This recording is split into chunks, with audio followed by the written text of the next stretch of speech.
So this last weekend we went to Las Vegas, Nevada, and we captured a little bit of a concert on Fremont Street. Unfortunately, I used a YouTube short and I shot it as landscape, which of course YouTube completely butchered into a low resolution, rotated portrait display. So what was sort of a catch of the moment was pretty much ruined by a bad capture.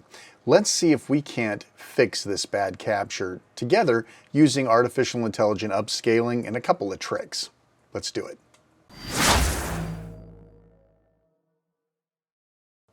So we'll start off by ripping down the YouTube short, and you can see it 406 by 720 and a rotation into portrait.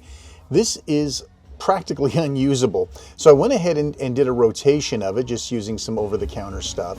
And here's what we ended up with 720 by 406 rotated. And obviously, this is a 4K display, and there's not a lot of resolution here to work with. Not a lot at all. And if I went ahead and blew this up so that we could see it in 4K resolution, you can see that, well, it's watchable, right? It's watchable, but frankly, it could be better. It could be better. So we're going to load up Topaz Video Enhance AI, and we're going to bring the original copy down, the rotated one. So this is right off of YouTube. So I pulled it right off of YouTube. Of course, YouTube Short doesn't save the original video on your phone, so this is the best we've got. I went ahead and made the changes that you see here, Proteus Fine Tune, and there's a little lightning bolt, which you can see here. And when you click it, it tries to match the settings for the scene that it's currently on.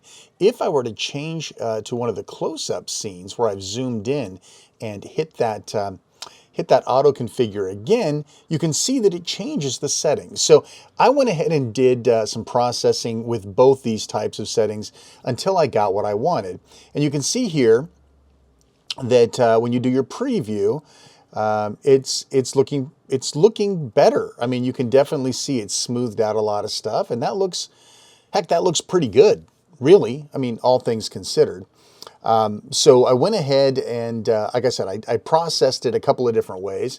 I hit that bolt again, and then I processed it again, and I decided that what we see here, right, there's more of the video that's further away than close up, right? So I went ahead and used the settings for the further away shot and hoped and prayed for the best that the close-up shots would look good. This looks great. I love this. I think we're in good shape here.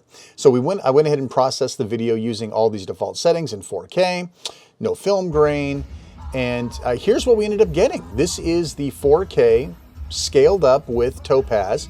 Obviously, it still needs to be rotated, and it's going to have to be zoomed. But take a look. This is the old one right here. And wow, I mean, it's a big difference, right? It's a pretty big difference. So let's go ahead then and go to the next step, which is to get this thing rotated properly, right? So now we did have to zoom in on it still because there was only so much of the picture sideways, but look at this. We are now in 4K. We did have to zoom in, but this is the upscale, and yes, there are some artifacting around the upscaling that you can see around the people's faces. But for the most part, this looks pretty good. Even when it's zoomed in, it's still what I would consider pretty darn watchable. Now, what we really need to do though is compare what it looked like before, right? Let's take a look.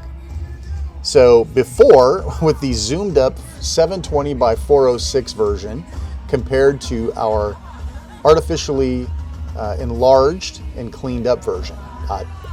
Listen, this is a good saving grace.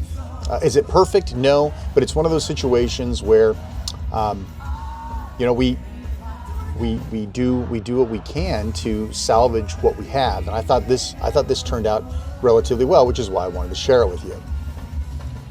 You're probably asking why I upscaled the sideways shot, why I scaled the portrait shot instead of scaling the rotated version.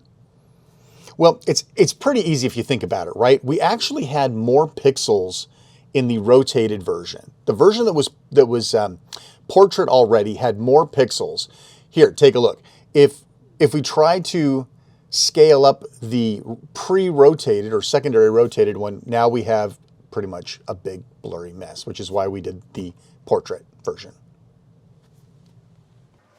And there you go. Well, you managed to turn something that was pretty much thrown away into something usable and a memory that we'll be able to keep. If you'd like to see more of these sorts of things, or repair videos, or clean things up, or use AI to make these things better, let me know in the comments below. And as always, thanks so much for watching. Take care.